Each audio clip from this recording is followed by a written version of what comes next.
ഇന്നൊരു രാവിലത്തേടം വിശേഷമായല്ലോ. ഞാനൊരു ദിവസം സ്റ്റാർട്ട് ചെയ്യുന്നത് തന്നെ കുറച്ച് ദൂരം നടന്നിട്ടാണേ. രാവിലെ നടക്കാൻ പോകാൻ തുടങ്ങിയിട്ട് കുറച്ച് ദിവസങ്ങളായിട്ടേ ഉള്ളൂ. ഞാനൊരു ബുക്ക് വായിച്ച് അതിൻ്റെ ഇൻസ്പിറേഷനിലാണ് രാവിലെ നടക്കാൻ പോകാമെന്നുള്ള ഡിസിഷൻ ഞാൻ എടുത്തത്. നമ്മുടെ ലൈഫിൽ നമ്മൾ എന്തെങ്കിലും ചേഞ്ച് കൊണ്ടുവരാൻ താല്പര്യപ്പെടുന്നുണ്ടെങ്കിൽ നമ്മൾ ഓൾറെഡി ചെയ്തുകൊണ്ടിരിക്കുന്ന പാറ്റേൺ ബ്രേക്ക് ചെയ്യണം. അതിനുവേണ്ടി രാവിലെ നടക്കാനോ ഓടാനോ പോകുന്നത് നല്ലതാണല്ലോ.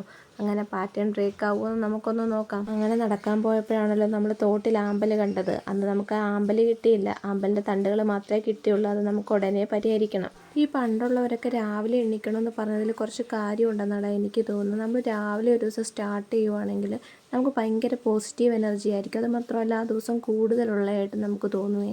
ഒച്ചയും ബഹളവും ഒന്നും ഇല്ലാതെ ഈ പാടവരമ്പത്തൂടെ നടക്കാൻ എന്ത് സുഖമാണ്. പച്ചപ്പും ഹരിതാപയും എന്നും നമുക്കൊരു വീക്ക്നെസ് ആണല്ലോ. അപ്പോൾ പിന്നെ അതിൻ്റെ സന്തോഷം പറയണ്ടല്ലോ. നോക്കടാ, തെങ്ങോലയിലെല്ലാം കുരുവിക്കൂടി. എന്ത് ഭംഗിയാണിത് കാണാൻ. ഇതൊക്കെ ഇപ്പം കാണാൻ കിട്ടുമോ എവിടെയെങ്കിലും?